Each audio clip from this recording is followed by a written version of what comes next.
Cześć wszystkim! W dzisiejszym odcinku zabiorę Was na niesamowitą podróż po Mauretanii, gdzie jechałem jednym z najdłuższych pociągów na świecie transportującym rudę żelaza. Ale to nie była zwykła przejażdżka. Dopadła mnie potężna burza piaskowa. Jak sobie z tym poradziłem i co przeżyłem? Oglądajcie dalej, bo to była przygoda, której długo nie zapomnę. Jedna z najgorszych nocy, jakie kiedykolwiek w życiu przeżyłem. Siemanko, 5:30 dzisiaj pobudka. Jadę teraz do miejscowości Tajit. Tam się zatrzymuje noc. I co dalej będzie, to się okaże. Lecę na pełnym spontanie. Będę jechał jakieś 7-8 godzin. Po drodze 2 razy przerwa ma być. Raz na modlitwę, żeby się zatrzymali, pomodlili, a raz chyba na jakąś wodę czy coś takiego. Dobra, jestem już w busie. Siedzę z jakimś młodym chłopaczkiem. Coś tam po angielsku próbuję, także dobrze. Nie będę się nudził. Widzieliście, jak kozy zapakowane na dach będą szły. Patrzcie, jak pakują kolejne kozy. I na dach jadą z nami.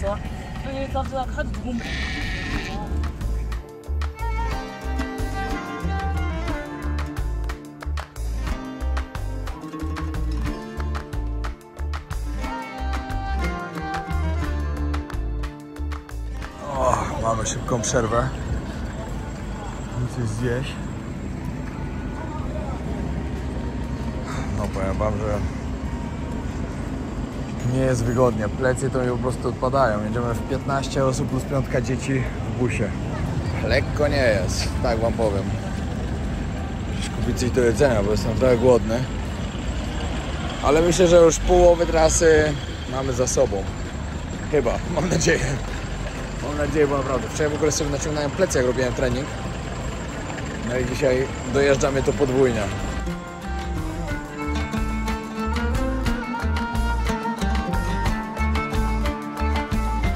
Ojeju. Myślałem do kibla, myślałem, że zwymiotuję po prostu.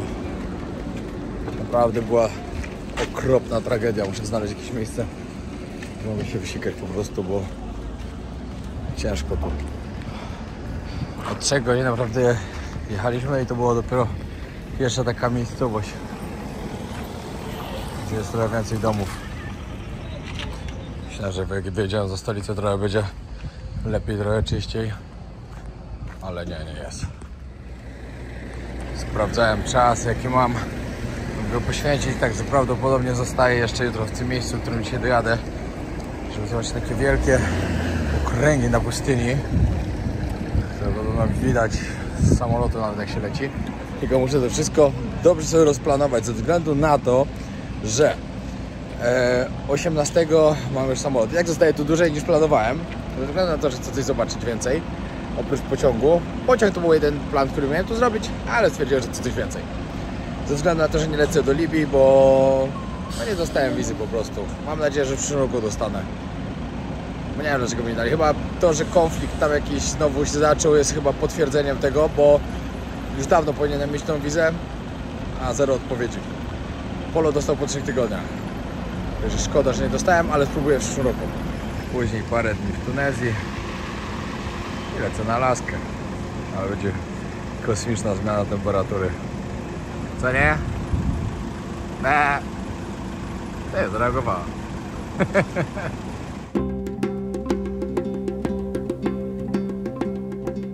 No i dobra, bus mnie wysadził po środku pustyni. Jestem w Tajit, znaczy jadę dokładnie tam. Do miejscowości Tajit tu przyjechał po mnie właściciel kampu, gdzie się zatrzymuje. Jedziemy dalej.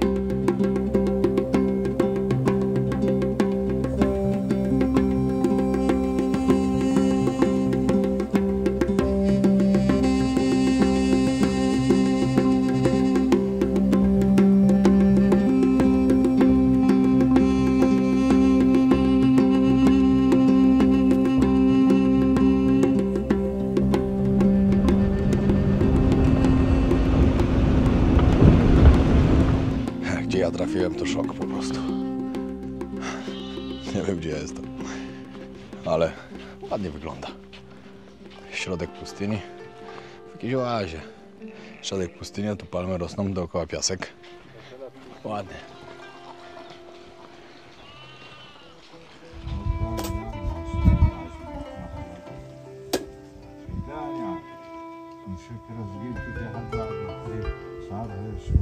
Patrzcie, gdzie śpię. Taki, nie wiem jak to nazwać.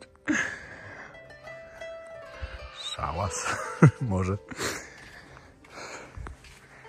Tak wygląda w środku.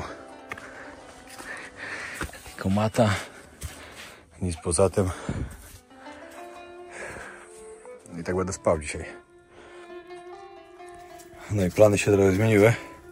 Ze względu na to, że wyliczyłem teraz, żebym nie zdążył dojechać na swój samolot, jeśli jutro bym pojechał na te okręgi. A chcę zobaczyć jeszcze w innym miejscu cmentarzysko statków. Także jutro plan, pociąg.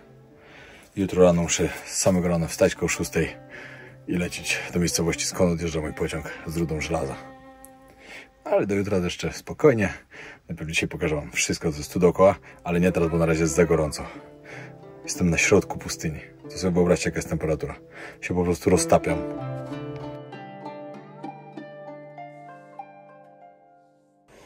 Jest tak gorąco, że nie idzie zasnąć. O. Gorąco i dodatkowo muchy mnie tak denerwują, że nie wytrzymam zaraz. Się doczepiły i się nie chcą odczepić. Dobra, już 15:30, zjadłem obiad. Myślałem, że trochę poczekam, się zrobi lepiej, ale nie zrobiło się lepiej. Ale nie chcę tracić czasu. Pewnie koło 18:30 już zajdzie słońce, także idę trochę pozwiedzać okolice. Bo powiem wam, że jest tu naprawdę ciekawie.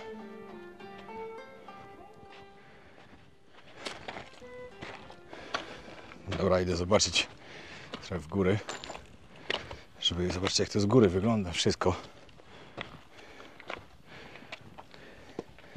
Tutaj się zaczyna już piasek. Zaraz też tam pójdę.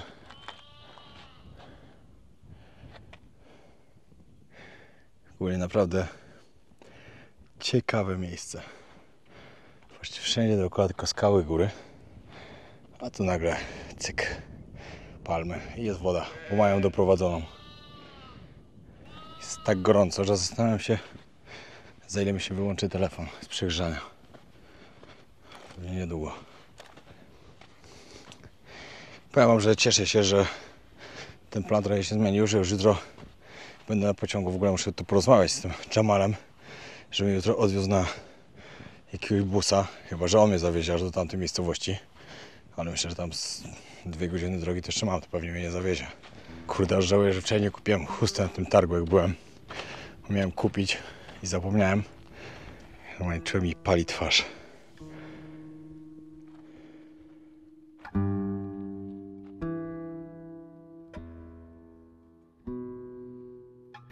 Powiem wam, że temat wody, skąd się tu wzięła, mnie zaciekawił. Że idę poszukać. Ale fajnie to wygląda tutaj wszystko dookoła, serio. Patrzcie, jaka szczura. Przed chwilą widziałem jeszcze większą u nas.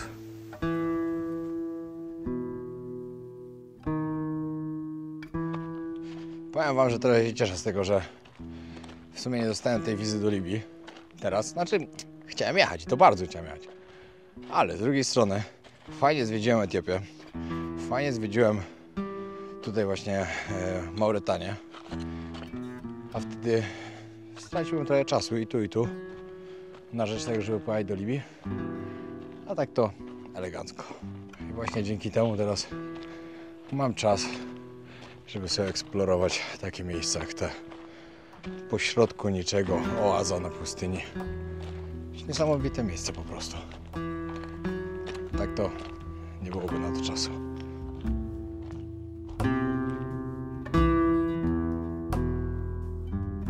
Normalnie słychać, jakby jakiś wodospad gdzieś był.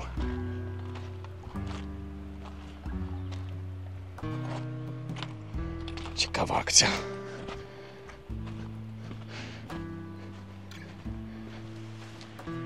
A, na pewno jest. Coraz lepiej to słychać. Że na pewno coś tu jest. O, widać rzekę na dole.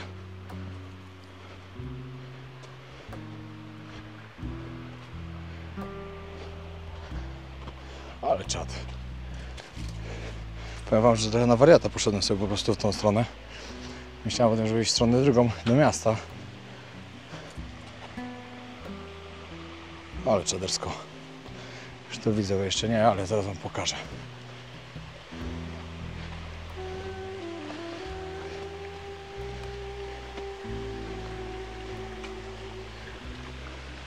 O, ludzie tu jacyś są. Nie no, patrzcie, do jakiego miejsca trafiłem. To jest nawet jakaś kawiarnia, ludzie jedzą. Rzeczka płynie. Ale czad.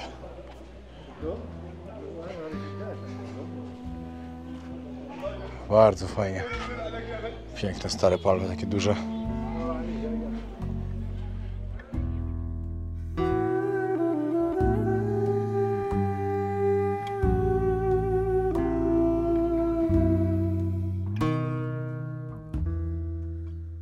No, podbił teraz ktoś tutaj do mnie, okazało się, że to jest teren prywatny, że tutaj za wejście to trzeba zapłacić, żeby sobie tutaj w tej oazie siedzieć.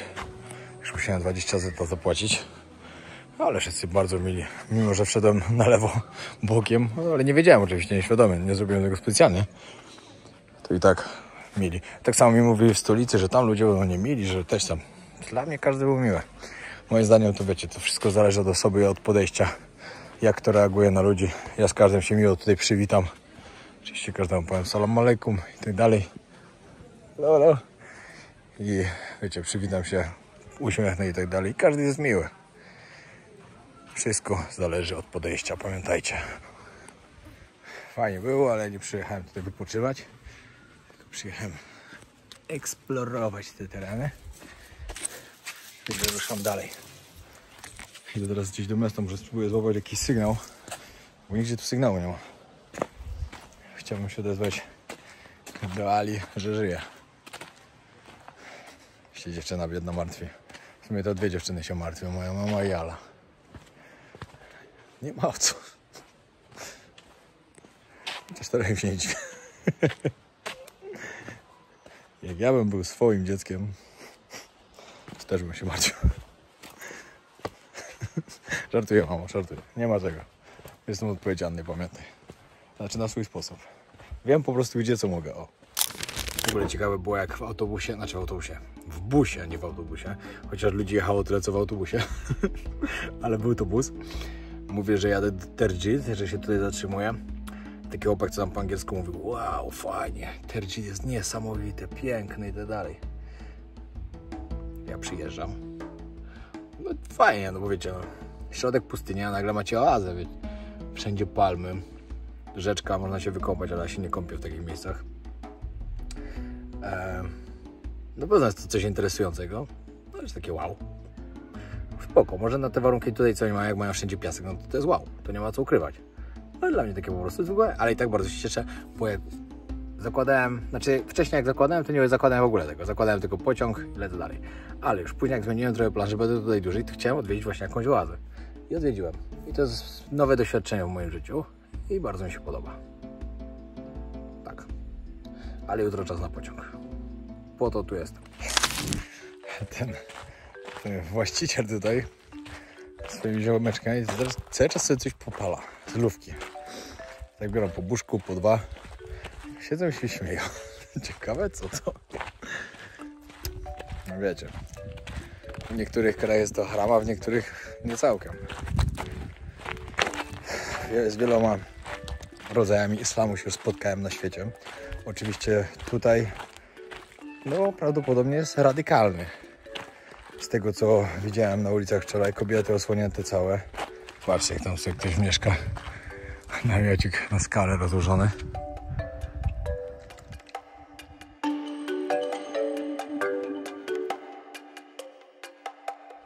No, patrzcie. Po prostu nawet jak sobie pomyślicie, że na jakiejś małej wiosce będzie porządek, nie. Oni po prostu tego nie mają w krwi, że tu gdziekolwiek porządek. Tak piękne miejsce. Takie piękne widoki. No i jedno wielkie wysypisko śmieci wszędzie.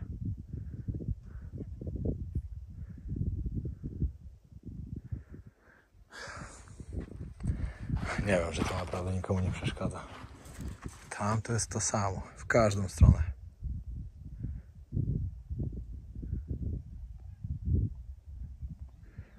Szok. I Wiecie, że ktoś nie pomyślał, że specjalnie takie coś pokazuje. Tego się nie da pokazywać. Problemy takiego kraju trzeba pokazywać, żeby każdy miał świadomość, że jak przyjedzie, żeby później nie był zdziwiony, że przyjeżdża, ja pokazywałem ładne rzeczy, a tu wszędzie jest śmietnik. Chciałem wam jeszcze pokazać, jak tu budowane są te domki. Takie przeważnie z jakiejś słomy tu mają po prostu na dzień, żeby tam sobie siedzieć, żeby chroniło, przed słońcem. No ale też normalnie są takie murowane, po prostu mają z kamieni, tych co tutaj znajdą. Tam kawałek dalej wam pokażę, bo i układają z tego płoty, no a także budują sobie te domki tutaj. Ale wiecie, co mnie najbardziej zaskakuje?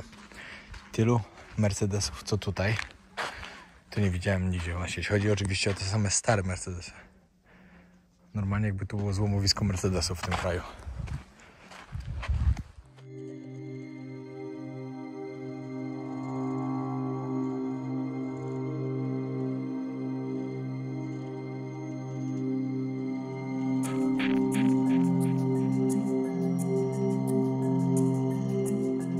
No patrzcie, jak tutaj są właśnie pobudowane te domki. Poukładane normalnie kamienie.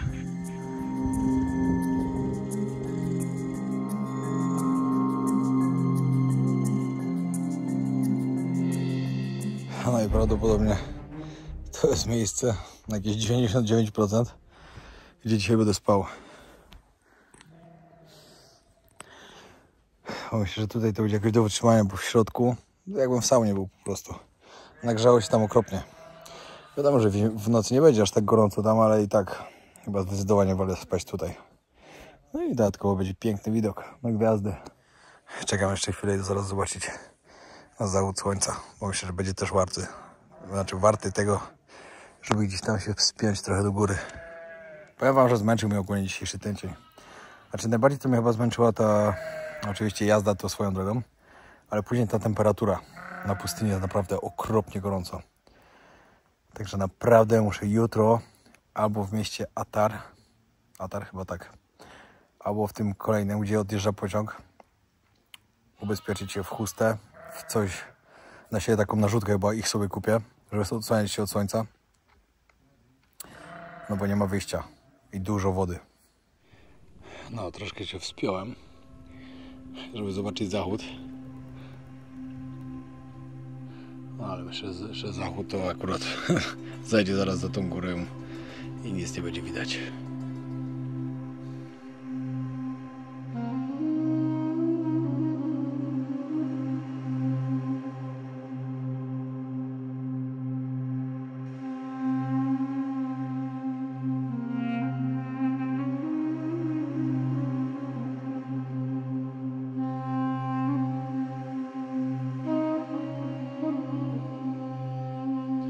No właśnie widzę, że nie ja jedyny będę spał dzisiaj na zewnątrz.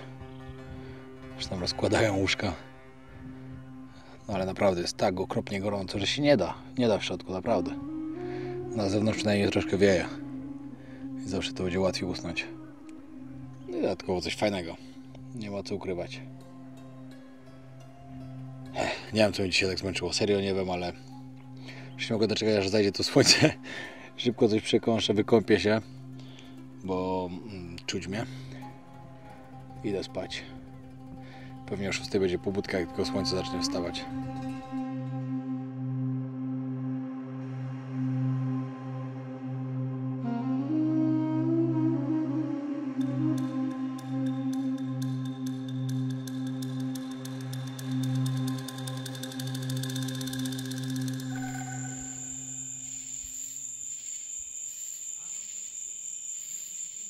Szósta 30 pobudka. To nie była lekka noc. Komary to mnie zjadły po prostu.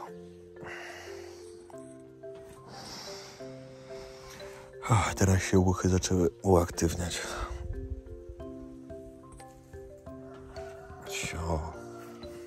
8 rano. Przyjechał po mnie transport. Myślałem, że mnie właściciel odwozi, ale jednak chyba mu się nie chciało. Zadzwonił po kości, po mnie przyjechał.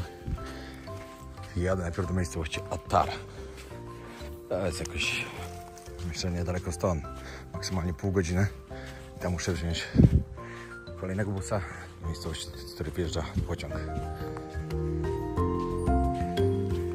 Tak w ogóle, ja się męczyłem całą noc z tymi komarami. Do nocy z muchami, od rana znowu z muchami. Bo wiecie, tylko zapalił się dzień, a zaczęły latać.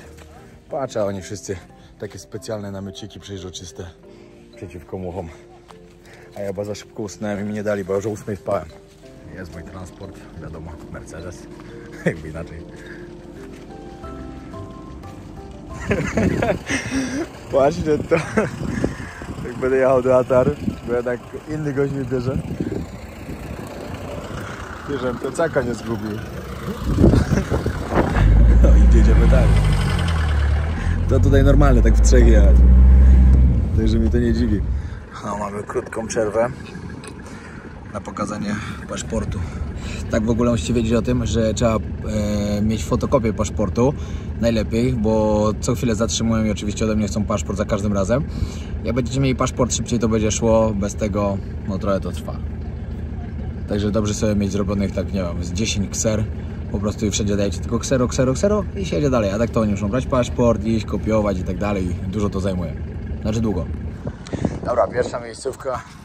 Jestem, zaraz odjeżdża mój wóz, tylko powiedziałem, że muszę iść pilnie kupić wodę jeszcze, bo nie mam dybat. O, to mnie chłopak zaprowadza. Oczywiście na pewno skasowali mnie podwójnie.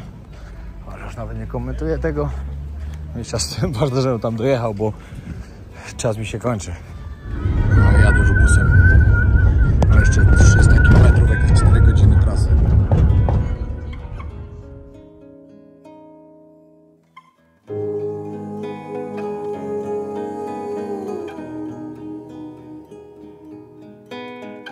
Mamy szybką przerwę. Nie wiem jak się jedzie. No już za niedługo powinniśmy być w tym miejscu, do którego zmierzam. No.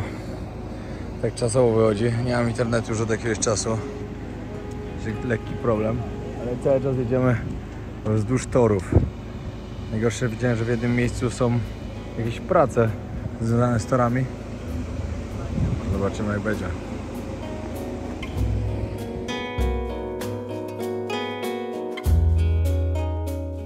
Jest normalnie gorąco jak w piekle.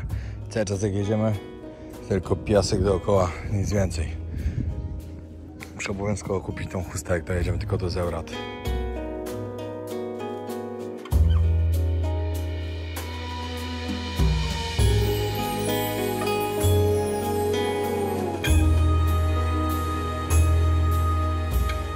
No i dobra, jestem w miejscowości Zauret. Chyba tak. Nie wiem jak po francusku się to mówi. Jest 14, czyli dojechaliśmy praktycznie 1,5 godziny później niż było zaplanowane. Ciekawe czy w ogóle zdążę na pociąg. On planował odjeżdżać o 12, ale nigdy nie odjeżdża o 12. Ludzie mówią, że czasem o 13, 14, o 15 czasem o 16. A jedna dziewczyna mi mówiła w ogóle w hotelu, że jej odjechał w ogóle dopiero w nocy. Także nie mam jakiegoś strasznego ciśnienia. Muszę iść na pewno doładować konto, bo nie mam internetu. Muszę iść kupić chustę i kupić jedzenie na trasę. To są rzeczy, które muszę na pewno ogarnąć, zanim wyjadę. Dobra, chusta kupiona i to jest tak długa, że to cały się nią opletę w ogóle. Oplotę, owinę, jak tam wolicie. Ale bardzo długa. Pierwszy gość mi powiedział 1500, czyli 150 zł. Ja mówię, chyba zwariowałeś. I kupiłem za 200 w końcu, czyli za 20 zł. 20 zł to uczciwe. Znaczy uczciwa jest tylko jedna cena, nie będę mówił jaka, ale każdy się domyśla. W ogóle w tym mieście, jak to wszędzie, w każdym z tych miast, burdel niesamowity i syf. Ale ja muszę znaleźć jeszcze miejsce, gdzie doładuję konto, bo to jest bardzo ważne. Dobra, prawie wszystko mam. Tylko teraz muszę znaleźć jeszcze coś do jedzenia. Jakiś banan, najlepiej coś jeszcze. Dobra, internet doładowany, ale jeszcze nie działa, ale doładowany. Chusta kupiona. Przebrałem się już na długo. Czyli jestem praktycznie gotowy do wyjazdu. Woda kupiona. 2 wody i cola. Wiadomo, trochę cukru się przyda na takiej trasie. Jeszcze tylko jedzenie. I będzie już wszystko. Ale akcja. Tutaj totalnie nikt nie czai, gdzie ja chcę jechać. Nikt nic nie rozumie. Staram się coś komuś wytłumaczyć. Nie, zero. Totalnie zero. No, jadę już z kolegą Mohamedem. Jedziemy. Jestem już spóźniony, ale przed nami właśnie jedzie pociąg. Myślę, że się na niego spóźnię, ale gonimy go i go złapiemy zaraz. Także idealnie. Zobaczymy, ile jeszcze będzie stał na tej stacji tam, ale miejmy nadzieję, że nie za długo.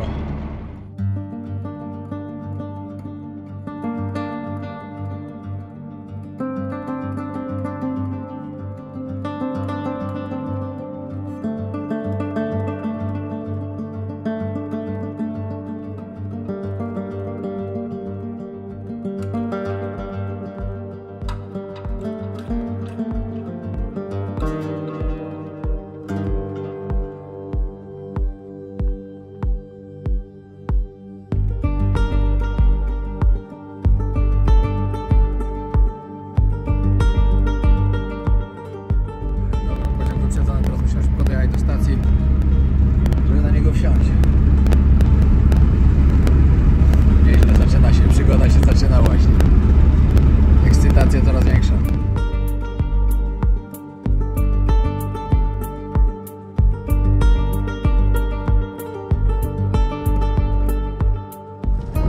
Mamy go, super.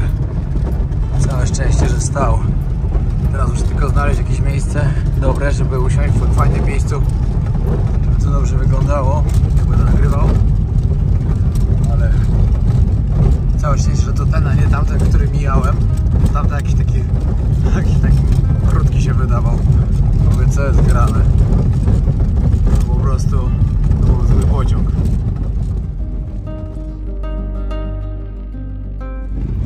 Ale ja byłem wsiadł do złego pociągu. Pojechał nie wiadomo gdzie. To by nie było żartu, wam powiem szczerze. Dobra, okazało się, że nie mogłem być złym. Tylko oni jeszcze doczekają nowe wagony. Te wagony, które teraz przyjechały, będą po prostu przyczepione do tego długiego. To już ktoś też czeka, ale sami miejscowi. Zero turystów. Zero podróżników takich jak ja. Oczywiście to jest największa atrakcja dla podróżników w tym kraju, to wam od razu o tym mówię. Nie myśleli, żeby coś wyjątkowego. Znaczy dla mnie to jest bardzo wyjątkowe, bardzo chciałem to zrobić. Zobaczcie, jak go będą łączyć.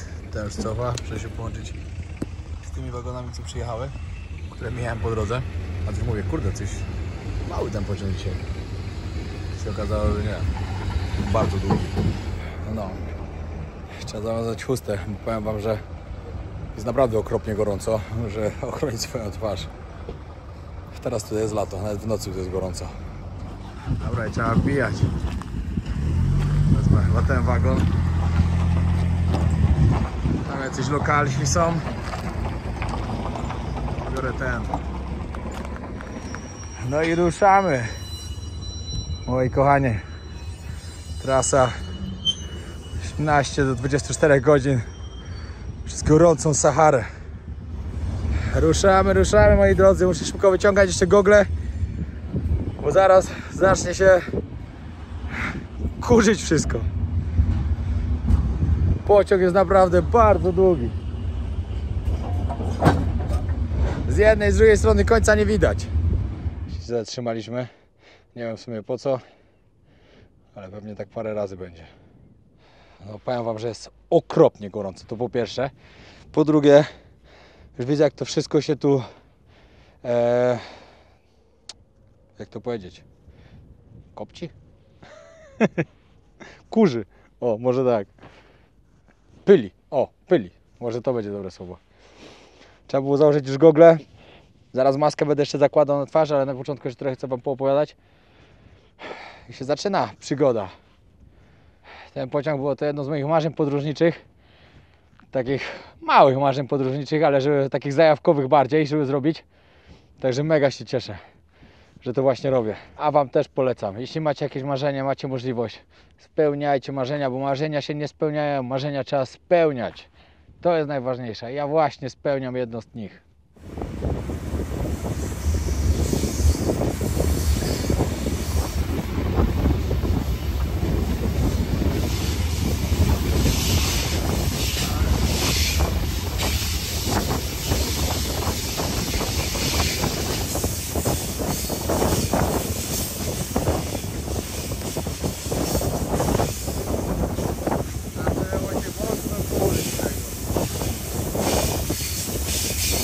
Im szybciej jedziemy, tym bardziej się z tego pyli, czy kurzy, czy jak tam chcecie. Trzeba teraz dobrą maskę założyć, żeby tego nie wdychać. Naprawdę było to jedno z moich marzeń, które spełniam, ale powiem wam tak, co ja tu będę robił tyle czasu, to ja nie wiem. No. Zaraz pewnie stracę internet, będziemy jechać, że na Saharze jesteśmy cały czas, ale niedawno z miasta wyjechaliśmy, to jeszcze coś tam internet jest, ale zaraz już go nie będzie. Tylko oby słońce jak najszybciej zaszło, bo bardzo przeszkadza. Ale w końcu to Sahara, a nie jakaś popierdółka plaża. Powiem wam szczerze, że ja się wcale nie dziwię, że to tak powoli, znaczy, że tak długo jedzie. Jak my jedziemy tak wolno, że szok.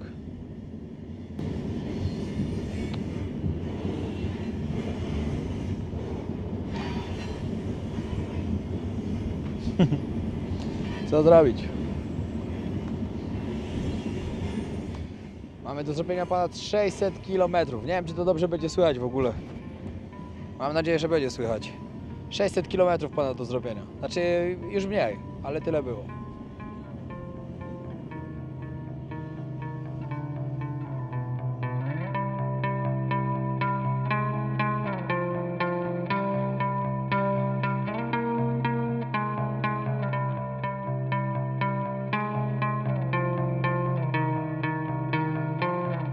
No i możecie tutaj teraz dobrze zobaczyć, jaki długi jest ten pociąg. Jeszcze nie jest to na samym końcu oczywiście.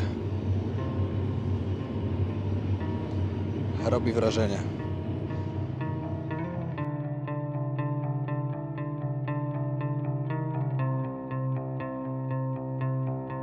Jedyne co jest najgorsze to to, że on strasznie powoli jedzie. Popatrzcie. Teraz to my jedziemy z jakieś 10 na godzinę. My się po prostu toczymy, a nie jedziemy.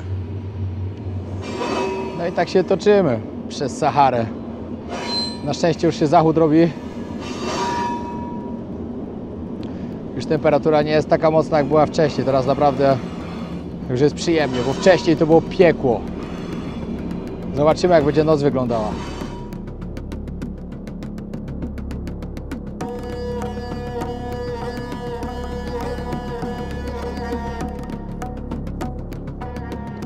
Ale to, co mam w nosie, to jest po prostu szok. O. Wszędzie po prostu, to się nie da uchronić przed tym. Będzie trzeba zaraz łóżko jakieś tutaj sobie usypać, żeby jakoś przespać tą noc. Wiecie, im dłużej będę spał, tym lepiej dla mnie oczywiście. Ale ile dam radę, tego nie wiem. Jak ja tak wyglądam po 5 godzinach, zastanawiam się, co będzie rano. Po prawie 20.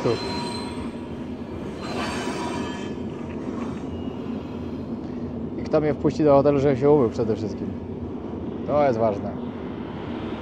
A ja oczywiście chciałem powiedzieć, że jeśli podobają wam się moje podróże, moje szalone podróże ze świata, to jak wam pokazuję ten świat, to co przeżywam tutaj i w ogóle, to bardzo was proszę o zostawienie subskrypcji, bo ten kanał ma potencjał, żeby jako pierwszy podróżniczy kanał dobić do 1 000 000. Po prostu ja kocham to, co robię, kocham podróżować i kocham wam to pokazywać, także wbijcie subskrypcję i pamiętajcie, żeby pod każdym filmikiem zostawiać łapki do góry, bo dużo łapek do góry, dużo komentarzy, to naprawdę poprawia moje zasięgi, więcej osób może to zobaczyć i mój 1 000 000 jest coraz bliżej i złoty przycisk od YouTube.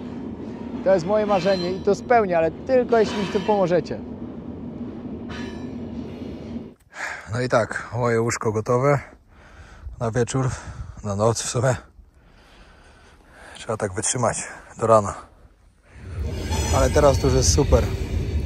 Wcześniej za gorąco i za bardzo wiało. Będzie długa noc. Stoimy już od ponad godziny. Nie wiem, coś tam podłączają. Szkoda, że nie jedzie, bo jest strasznie gorąco. To jak się leży przede wszystkim na tym, to tak grzeje od tego. Nagrzane to jest okropnie cały czas.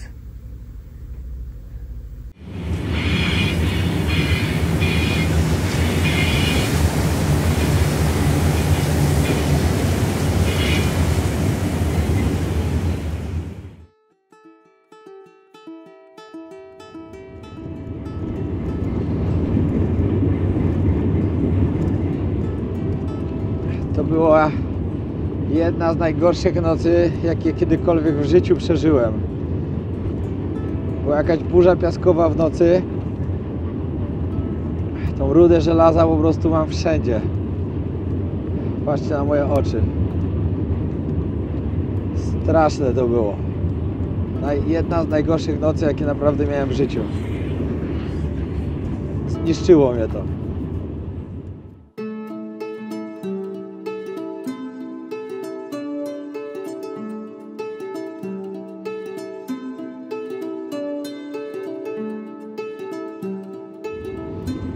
Nigdy więcej.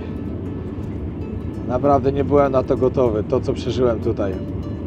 Może jak jest normalna noc, to może jest to ok, ale ja trafiłem na koszmarną noc. Trafiłem na jakąś burzę piaskową i masakra, naprawdę była masakra. Ja nie wiedziałem, gdzie mam się ukrywać przed tym, co tu latało po prostu po tych wagonach. Ja tą rudę żelaza po prostu wysypywałem z każdej części, pod każdym ubraniem to miałem po prostu. Patrzcie, ja mam wszędzie miałem to wsypane. Totalnie, w buzi, w oczach, wszędzie. Ale to była okropna noc. Nie mam się w co wytrzeć, bo to wszystko jest brudne. Marzę już, żeby dojechać gdzieś i się umyć i kupić wodę, ale no i nawet internet nie działa, nawet nie miałem jak sprawdzić, gdzie jestem. Masakra. To była naprawdę masakra.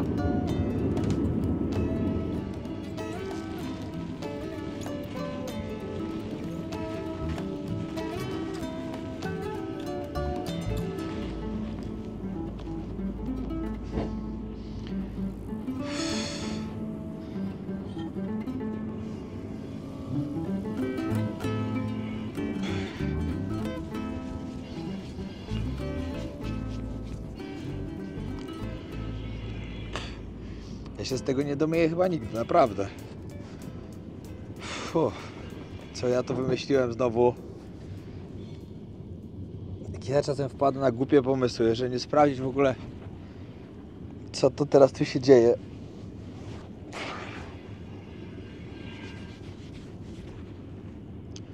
Kto mnie do hotelu w ogóle gdzieś wpuści, żeby się wymyć? A to co ja po prostu w nosie, sorry, ale muszę sobie podubać. Ale ja tam czuję, że mam normalnie rudę żelaza. Jak ja mam się... Co mam zrobić w ogóle? Nie wiadomo, ile jeszcze godzin mam w ogóle.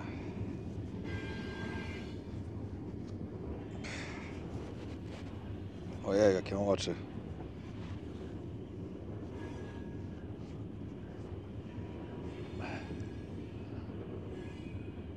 Ja byłem zdruzgotany w nocy, naprawdę, uwierzcie mi.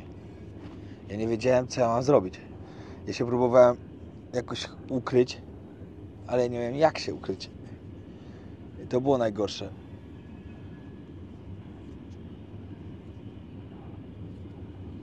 I ja nie wiem, co teraz mam zrobić. Bo nie wiem, gdzie jestem w ogóle. O, jeszcze to może by się troszkę wody napił chociaż. Zostało mi tyle wody. Ani naprawdę mam, nie wiem, ze 100 ml.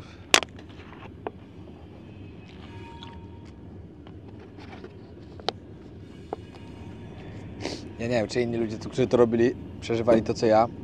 Czy tylko ja jak zwykle miałem takiego pecha. Ale wcale bym się nie zdziwił. Moje ciało ogólnie całe wygląda tak. Jestem cały brudny. Naprawdę przylatuję do Tunezji i to nie wiem, chyba z hotelu nie wyjdę.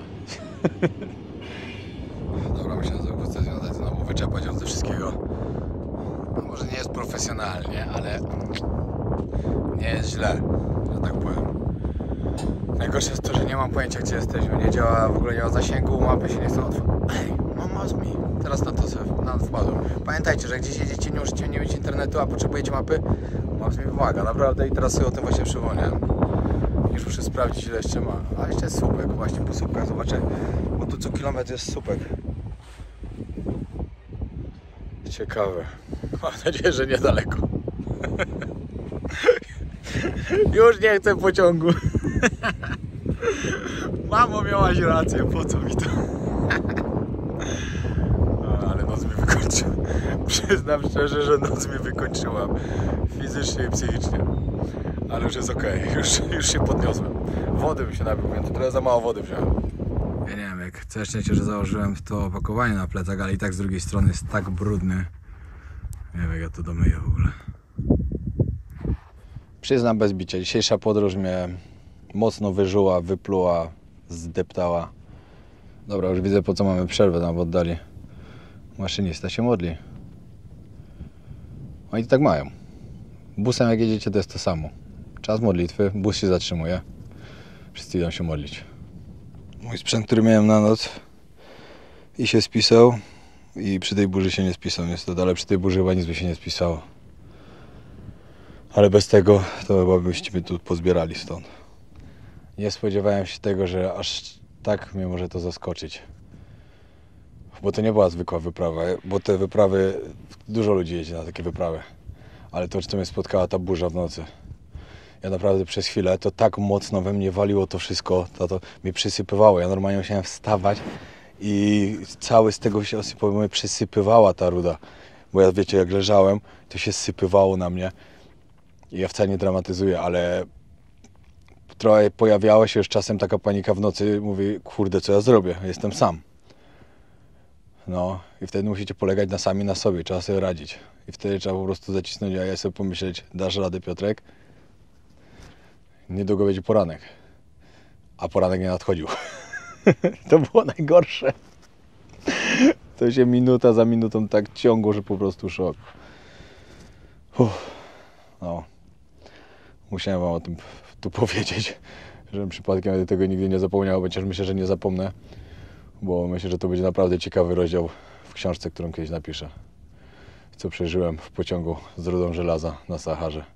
Przeżyłem burzę piaskową, która po prostu mnie prawie załatwiła. No. Ciekawe, jak będzie wyglądało mycie się z tego. I wejście do hotelu, jak mnie zobaczą. Ten pociąg było to jedno z moich marzeń podróżniczych, także mega się cieszę, że to właśnie robię. A jeszcze jedna rzecz. Wiecie, co jest najgorsze? Jak cały czas próbuję tak sobie coś przerzuć w buzi. Po pierwsze, to jedzenia nie mam, bo wszystko mi zasypało. Ale druga sprawa, jak cały czas jest tylko tak czuję w zębach po prostu, jak kruszę to. Okropne. Moje pobieranie map na szczęście się przydało. Widzicie, Mauretanię sobie pobrałem. I widzę, jesteśmy tutaj. Czyli już mamy do stacji chyba niedaleko. A gdzieś tutaj do Nowa Zibu będę się wybierał dzisiaj. Tutaj chcę dzisiaj zostać. A pociąg dojeżdża. Tu. Pociąg gdzieś tu chyba dojeżdża. Tu gdzieś jest port. Także powinno być ok. Pamiętajcie, jak będziecie podróżować. To jest naprawdę bardzo dobre rozwiązanie. Map zmieni sobie, pobieracie mapy do przodu. Widzicie, pobrałem sobie Mauretanię, Algerię, Libię, Etiopię. Tutaj wcześniej też pobierałem, też jak z Polem podróżowaliśmy, miałem Namibię, Botswanę pobraną. Później sam jak byłem w Mozambiku, w Eswatinie. To naprawdę pomaga. Ruszaj. Dobra, jednak posył był, bo się mijamy z innym pociągiem. Trzeba było poczekać. Ale powiem wam, że już zaczyna grzać. Także obyśmy ruszyli szybko.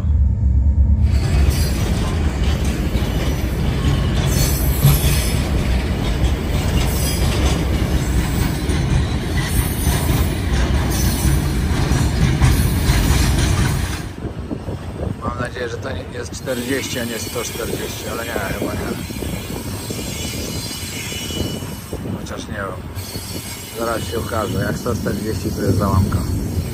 Dobra, dojeżdżamy do zakrętu. Tam jak pokazywałem 140 km, to było 140 km. 2 godziny później już ponad 22 godziny w trasie jestem. Myślę, że maks godzina i powinienem być. Tam zaczyna być już widać morze. Powiem wam szczerze, że dojazd miałem mocny. Wiele w życiu przeżyłem, ale tu noc naprawdę była hardkorowa. Ale wydaje mi się, że po prostu ja źle trafiłem. Bo nikt wcześniej mi o tym nie mówił, że było takie coś.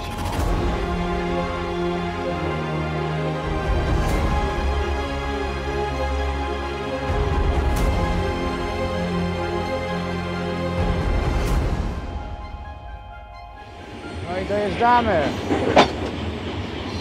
Pociąg zaczyna hamować.